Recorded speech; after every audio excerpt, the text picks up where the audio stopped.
Veja nesta edição, Programa de Regularização Fiscal incentiva empresários a quitar dívidas. Seminário tem como tema modernização na segurança pública. Hipertensão atinge quase 24% da população da região norte. A diferença entre o etanol e a gasolina. Uma reportagem especial sobre a Estação das Docas.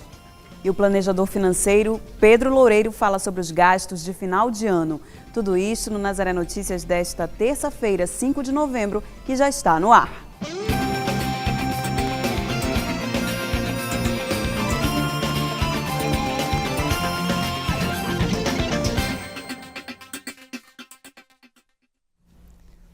Começamos a edição de hoje falando sobre imposto. Uma ação promovida pela Secretaria da Fazenda do Pará deve diminuir a inadimplência de pessoas jurídicas. Isso porque cerca de 20% das empresas ativas no estado estão com o ICMS atrasado.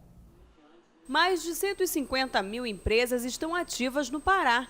Destas, 28.587 estão inadimplentes na Secretaria da Fazenda, porque possuem débitos relacionados ao ICMS, o Imposto sobre Circulação de Mercadorias e Serviços. Para incentivar a regularização, a Cefa lançou um programa para reduzir multas e juros da dívida.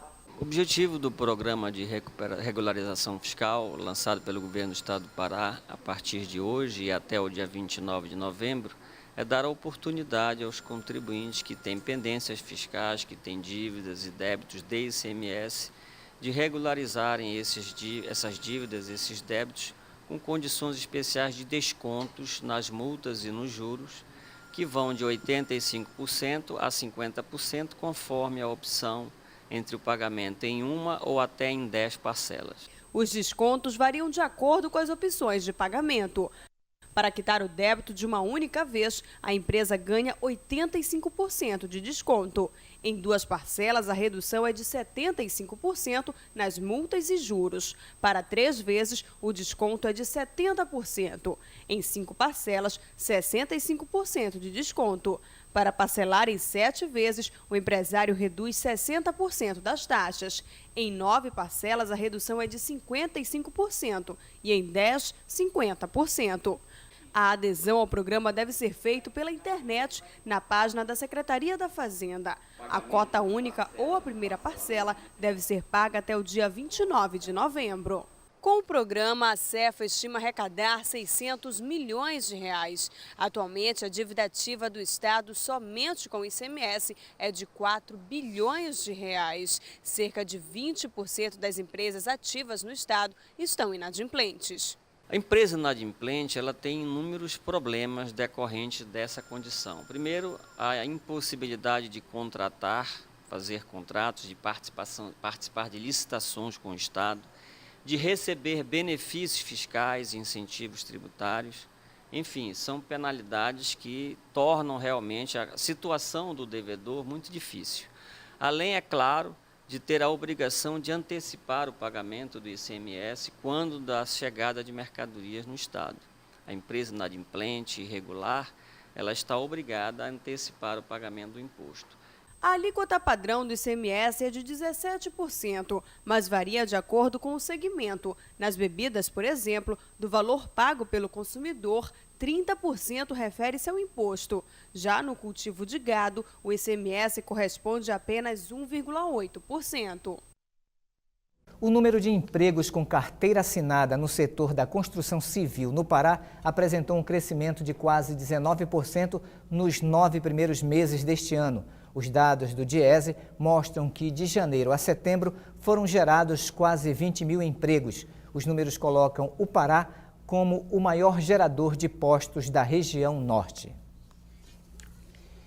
Hoje é o dia do nosso quadro de economia. A repórter Patrícia Nascimento conversa com o planejador financeiro Pedro Loureiro sobre os gastos do final do ano. Vamos saber o que é importante evitar para não ficar endividado. Patrícia. Marcos, esse período é o período em que todo mundo se prepara para receber o 13º salário. Não é isso, Pedro? Agora, o que fazer com esse dinheiro a mais? A gente tem que considerar que o 13º salário, a gente passa o ano inteiro esperando, né? Algumas pessoas, lamentavelmente, gastam por conta, né? Tem alguns bancos que em fevereiro já começam a fazer antecipação do 13º salário, ou seja, você pega um empréstimo. Então, tem gente que entrou, né, nessa história não vai receber nada, lamentavelmente. Mas vamos dizer quem vai pegar o dinheiro mesmo, né? Que é uma grande maioria. O primeiro é, você tem dívida? Se você tem dívida, não tem nem o que pensar, você não tem nem o que planejar. É pegar esse dinheiro e quitar o que você tiver de dívidas. Em primeiro lugar, digamos que você se comportou bem, o ano foi bom, não está devendo para ninguém. O 13º, ele não deve ser visto como um dinheiro, que muita gente vê, como um dinheiro para o final do ano. Veja isso como um dinheiro para o começo do ano. Lembra que no início do ano tem IPVA, IPTU, matrícula dos filhos, uniforme, tudo, material escolar que é muito caro. Então, ele pode ser, ao invés de ser aquele dinheiro que você gasta final do ano, de qualquer jeito, gasta simplesmente para fazer uma festa, para viajar, para passear, transforme ele num bom início de ano. Então, passado essas duas situações, se você, digamos, não deve para ninguém, tem reservas financeiras para o início do ano, use esse dinheiro, por exemplo, para reformar a sua casa, para trazer algo de valor para o seu dia a dia. Então, reformar a sua casa. Se for viajar, fazer uma viagem, tente transformar isso num curso, numa viagem que realmente vai valer a pena. Não é aquele negócio de gastar com besteira, vou trocar a televisão só porque eu estou com dinheiro no bolso. Então, você pode fazer uma escala de prioridades para você, sempre olhando. A pior situação é, eu devo, se eu devo eu vou pagar. Né? A outra é, não devo ninguém, mas não tenho dinheiro para o início do ano. Então, o que é que eu vou fazer? Vou guardar para o início do ano. E tentar escalonar. E, se possível, não gastar. Você vive o ano inteiro sem 13º. O ano inteiro. Você só tem, no final do ano, o 13º, salvo aquela antecipação que algumas empresas pagam. Né? Você pode usar para poupar. Faça um investimento com ele, existem dezenas. E comece o ano invertendo, né? Deixando de ser o devedor, comece o ano como um poupador. Então, mas para fazer isso é preciso, como você disse, fazer um planejamento, não é, Pedro? A melhor coisa é, olha, papel e caneta é a melhor coisa que tem, é a melhor ferramenta financeira. Ponha no papel a sua situação financeira.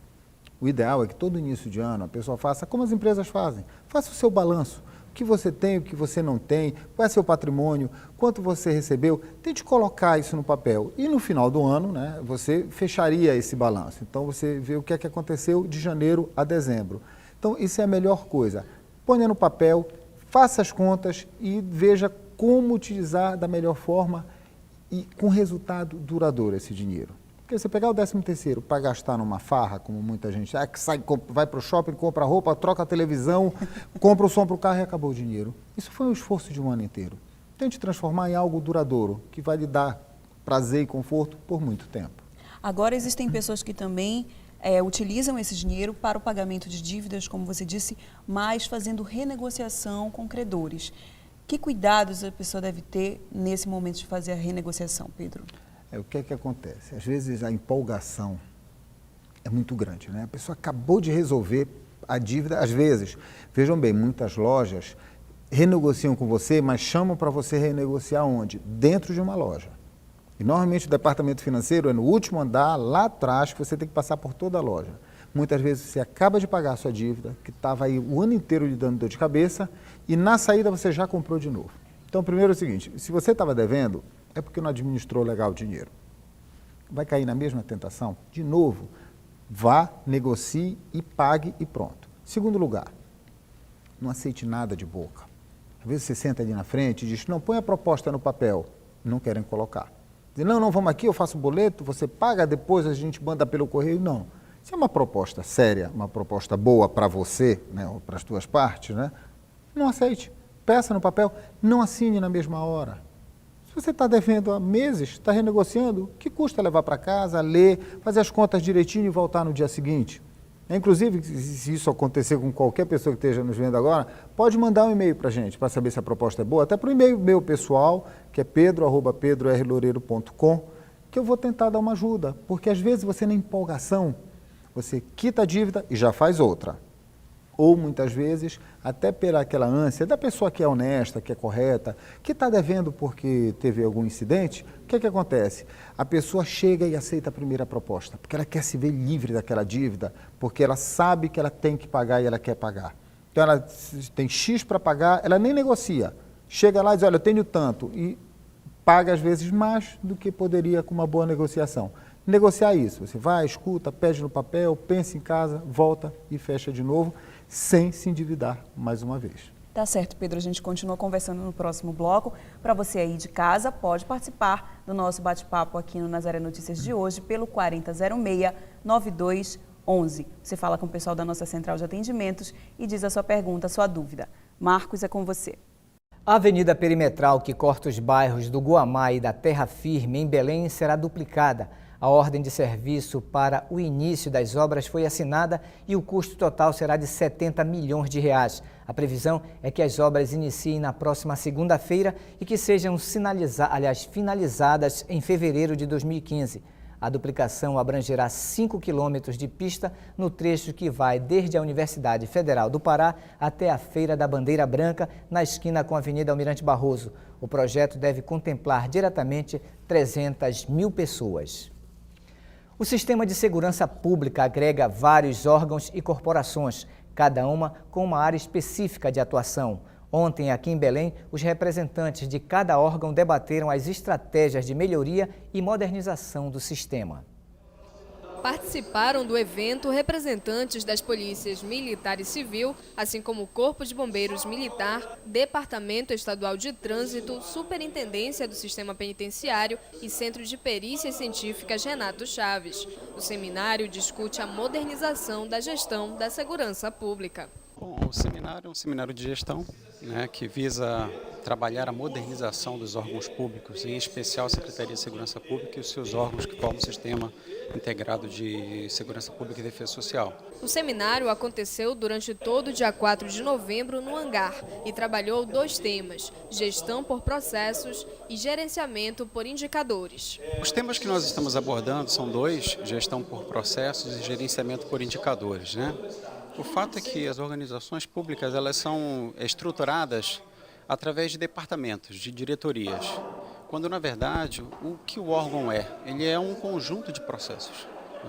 O que define o órgão são os seus processos que são definidos. São 6 órgãos que compõem a segurança pública do estado do Pará. A ideia do seminário é mostrar que eles não trabalham individualmente, mas em conjunto, em prol da sociedade. Você às vezes não precisa estar somando 2 órgãos, mas pensando em um órgão e suas diretorias que fazem parte desse órgão. Então, primeiro você tem que ter a visão desse seu processo interno. Agora, existem determinados processos que perpassam por vários órgãos. Por exemplo, o controle da criminalidade. Não é só a Polícia Militar que faz, não é só a Polícia Civil que faz. Não só são as 2 polícias, mas a Perícia Científica também faz, o Judiciário também faz, o Sistema Penal também faz. Então, quando a gente olha para o controle da criminalidade, a gente vê que é um processo que perpassa por vários órgãos. E quando todos os órgãos conseguem enxergar esse processo e qual é a sua participação em cada parte desse processo, a gente consegue ter um alto desempenho para a sociedade. E falando de segurança pública, uma pesquisa revela que cerca de 70% da população brasileira não confia na polícia. Os dados do Fórum Brasileiro de Segurança Pública mostram que a cada dia cerca de 5 pessoas morrem no Brasil vítimas de confrontos com policiais civis ou militares. Em 2012 foram 1.890 mortos. Ainda segundo a pesquisa, em 2012 os gastos com segurança pública no país cresceram 15,83% em relação ao ano anterior e somaram mais de 61 bilhões de reais. Os dados foram obtidos por meio do cruzamento de informações da Secretaria do Tesouro Nacional, do Ministério da Fazenda e da Secretaria da Fazenda de todos os estados. O Ministério da Saúde firmou hoje um termo com a Associação Brasileira de Indústrias de Alimentação para a redução do sódio nos alimentos industrializados. Essa é uma estratégia para diminuir o alto índice de consumo de sal no país, um dos fatores de riscos para doenças crônicas como hipertensão e doenças cardíacas. A hipertensão atinge 23,8% da população da região norte e tem se tornado comum entre os brasileiros. Veja as orientações dos especialistas. Hoje a hipertensão é uma doença comum. Muitas pessoas nem sabem que têm pressão alta, pois o organismo se acostuma com os níveis elevados, que, entretanto, com o passar do tempo, vai comprometendo órgãos como coração, rins, cérebro e olhos. Hipertensão arterial é uma doença multifatorial, uma doença crônica que envolve vários fatores, né? Então, por exemplo, envolve a genética. O que é a genética? A genética é os antecedentes familiares, pai e mãe hipertensos, envolve as pessoas que são diabéticas, que têm mais propensão à hipertensão arterial. Também nós temos os fatores externos, o cigarro, o álcool, o estresse, a falta de atividade física, a obesidade. Por isso que a hipertensão é considerada uma doença multifatorial, ou seja, não é só um fator isolado que leva à hipertensão arterial. A doença depende de fatores que podem ser modificados e outros que não podem, como genética e raça. Mas estresse, sedentarismo e obesidade, por exemplo, podem ser modificados com ações simples, mas que fazem toda a diferença.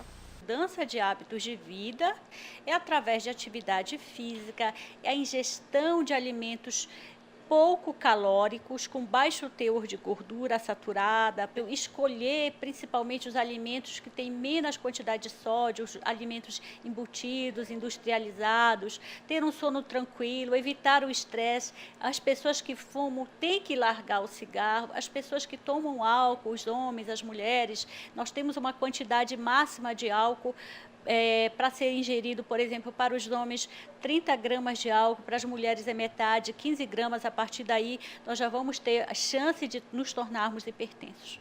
Embutidos, enlatados e o churrasco do fim de semana contribuem para o desenvolvimento da hipertensão.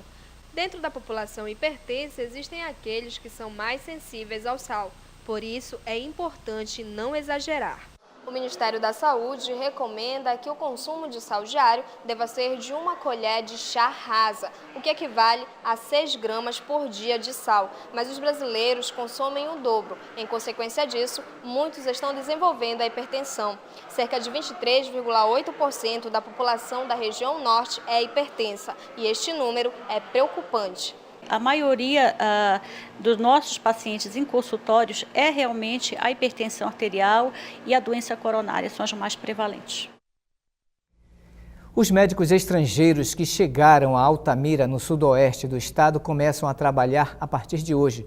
Os 5 profissionais vão reforçar o trabalho de assistência nas unidades de saúde da família e nos postos de saúde. Eles foram apresentados à população em uma reunião com profissionais da saúde e já conheceram as unidades onde irão trabalhar nos próximos 3 anos. A medida faz parte da 2ª etapa do programa Mais Médicos no Pará. E ainda sobre saúde, diminuiu em todo o país a quantidade de mamografias e exames Papa Nicolau realizados no primeiro semestre deste ano pelo SUS. Nenhum estado atingiu a meta de realizar esses exames em 65% da população feminina na faixa etária de 50 a 69 anos. Este é considerado o grupo de risco da doença. A expectativa era de que a marca fosse atingida até 2014. De janeiro a julho deste ano, foram feitas no país 1.890.000 mamografias. Em 2012, a quantidade foi maior, 1.940.000. A quantidade de exames indicou um aumento de 37% apenas entre 2010 e 2012. E você acompanha ainda nesta edição a diferença entre o álcool e a gasolina. Uma reportagem especial sobre a estação das docas. E voltaremos a falar sobre os gastos do final de ano. Não saia daí. E voltamos agora falando sobre educação. Termina amanhã o prazo de inscrição do Enem para detentos e jovens que cumprem medidas socioeducativas. Quem tem os detalhes é a repórter Larissa Cristina. Marcos, as inscrições desses candidatos devem ser feitas exclusivamente pela internet através de um coordenador pedagógico. Ele deve informar o número da instituição e o CPF do participante. Os presídios e as casas de internação devem ter firmado um compromisso prévio com o INEP para a aplicação do Enem. As provas serão realizadas nos dias 3 e 4 de dezembro, dentro das próprias unidades de internação. No ano passado, o Enem exclusivo para privados de liberdade obteve 23.665 inscritos. Desse total, mais de 17 mil realizaram o exame na busca da conclusão do ensino médio. Larissa Cristina para o Nazaré Notícias. Entre novembro de 2013 e fevereiro de 2014, a pesca está proibida nas bacias dos rios Tocantins, Amazonas e Marajó por causa do período de reprodução dos peixes. Durante estes 4 meses, os pescadores da região precisam se cadastrar para receberem assistência o seguro defeso. Até o dia 17 de janeiro, uma equipe do Sistema Nacional de Emprego visitará 26 municípios. Quem já estiver cadastrado receberá uma ficha com todos os dados. A estimativa do Ministério é que cerca de 70 mil pescadores tenham pagamento liberado. No Pará, existem 277 mil pescadores cadastrados. Quem quiser mais informações sobre o cadastramento pode ligar para o telefone 3213-3608. Atualmente, a maioria dos veículos produzidos é biocombustível. São os chamados carros flex. Nesta reportagem você vai conhecer as propriedades de cada combustível. No caso do etanol, a vantagem e a redução da emissão de gás carbônico no meio ambiente. Utilizar álcool ou gasolina. A maioria dos condutores se preocupa principalmente com o preço e com os resultados no desempenho do seu automóvel. Os dois são bons. O que você tem que fazer é a proporção para saber qual é mais vantajoso economicamente. Se o preço do litro do álcool estiver abaixo de 70% do preço da gasolina, é mais vantagem você abastecer o álcool. Se não, é preferível a gasolina porque o consumo é menor. Na hora de abastecer, é preciso avaliar outros fatores, além do que se vai gastar. O álcool pode custar mais barato, mas é consumido mais rapidamente pela câmara de combustão do veículo. Por isso, pode ser necessário abastecer mais vezes. O álcool, quando a pessoa coloca o álcool no carro, ele sente até que o motor desenvolve melhor, justamente por essa questão da queima. Como o álcool ele tem um poder de queima bem maior que a gasolina, o motor desenvolve mais rápido, a pessoa tem uma sensação de que tem um carro 1.0 que está correndo bem mais do que quando ele coloca a gasolina. O etanol pode ser produzido a partir de fontes que emitem menos gases que prejudicam o meio ambiente, como o gás carbônico, por exemplo, diferente da gasolina, produzida a partir do petróleo.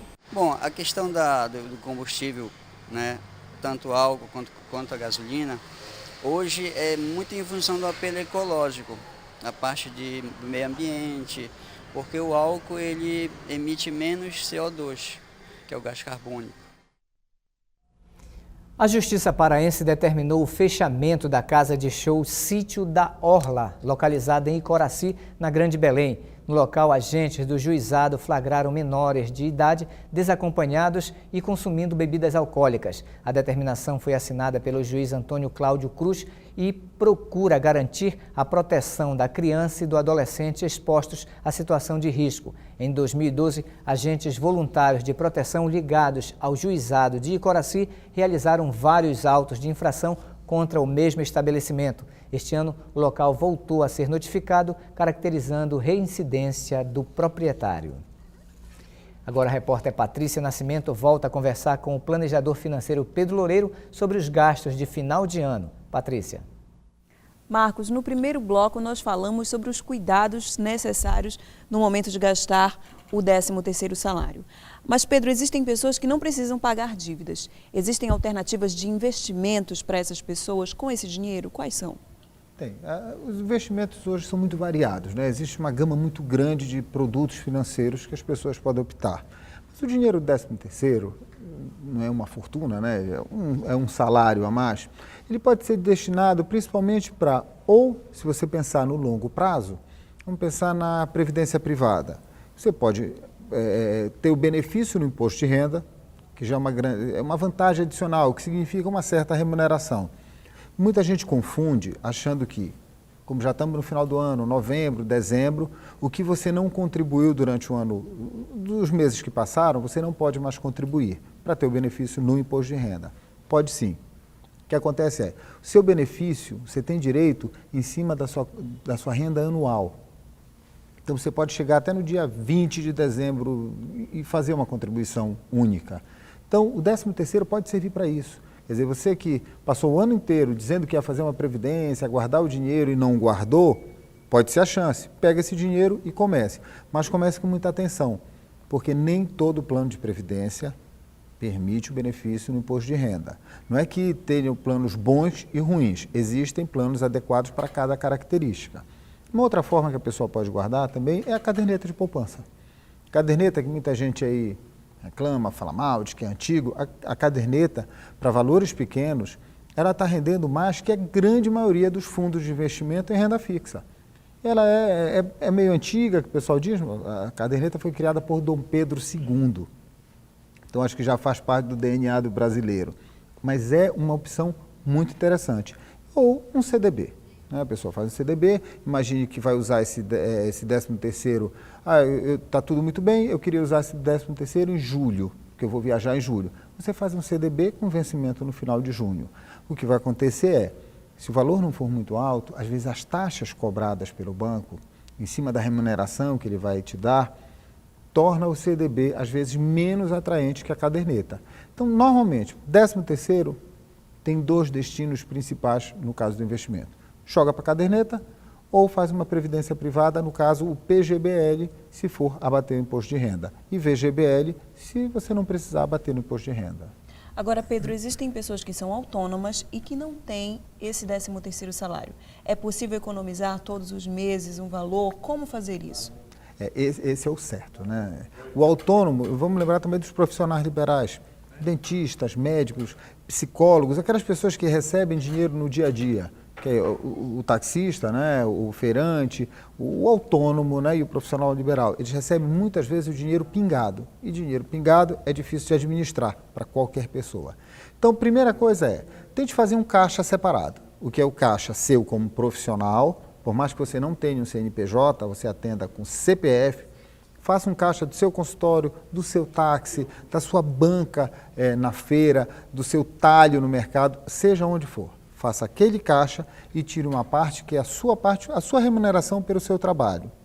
E um percentual ali que deve ser guardado, deve ser poupado.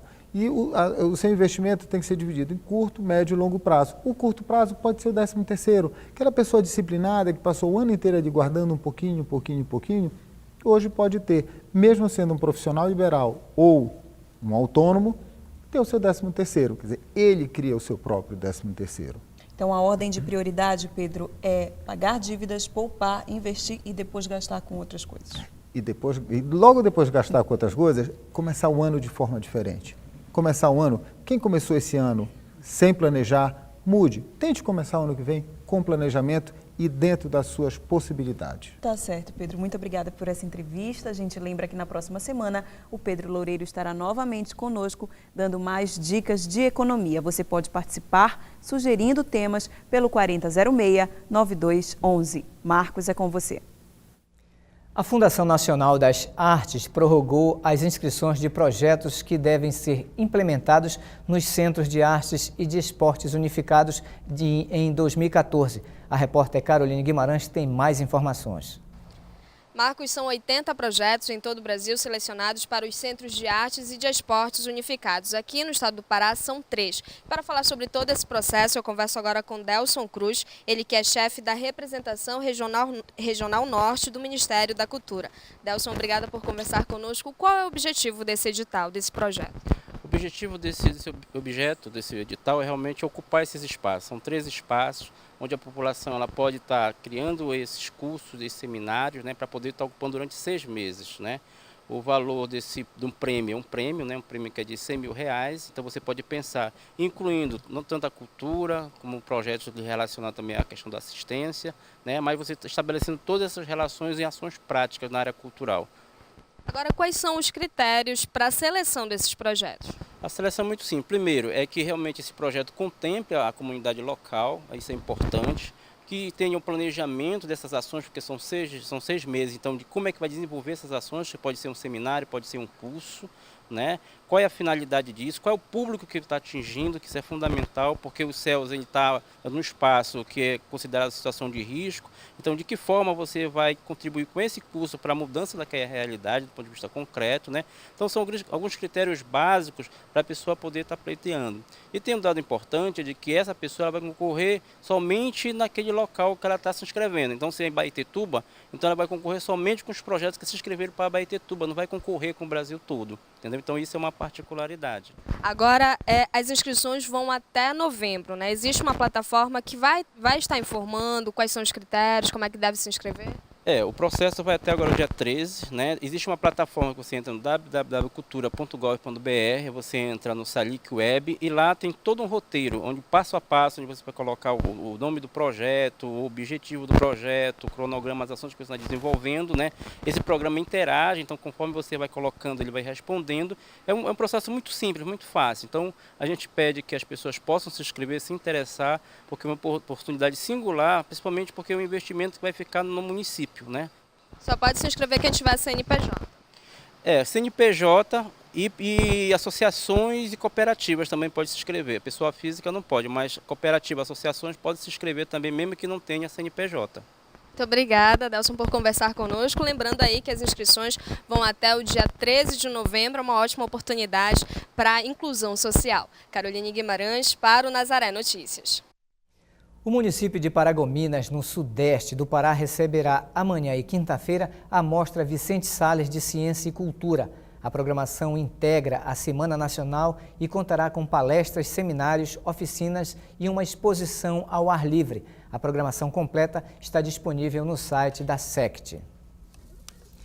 Com 13 anos de existência, a Estação das Docas é um dos espaços mais conhecidos da região amazônica. O complexo turístico de Belém já assumiu diversas funções ao longo da história. Foi trapiche, porto e hoje atrai milhares de pessoas para visitação e lazer.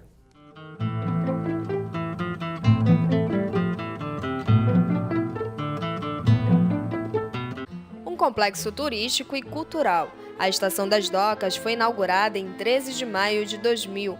Hoje é um bonito espaço de lazer que reúne família, amigos, mas esta orla nem sempre foi assim. Até o século XIX, até o final do século XIX, você tem em Belém os trapiches, né? Então, são pontes de pedra, pontes de madeira que atendiam ao fluxo de navegação que vinha do interior, né? E permaneceu assim até o momento em que você tem o auge do processo de exportação da borracha.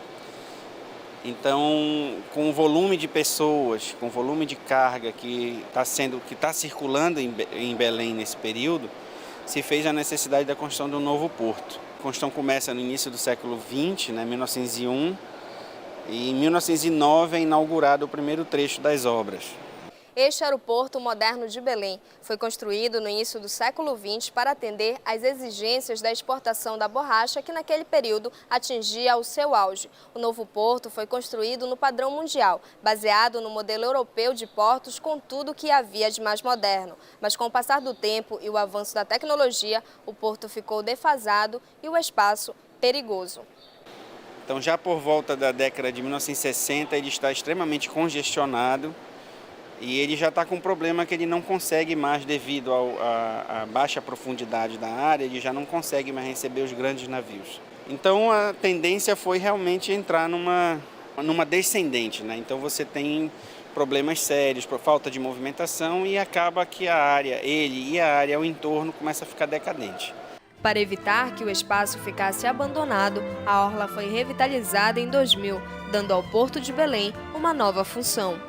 Uma área privilegiada hoje em dia, uma área urbanizada, onde você tem o acesso para o rio e um projeto, por exemplo, que mesmo que sendo de 12 anos atrás, mas se insere num circuito de projetos que ocorrem em várias partes do mundo, como Bilbao, Lisboa, Buenos Aires, que é justamente a revitalização do porto, né, das áreas portuárias e o acesso à população. 32 mil metros quadrados dividido em 3 armazéns e um terminal hidroviário. Hoje, a Estação das Docas é um espaço que congrega gastronomia, moda e cultura.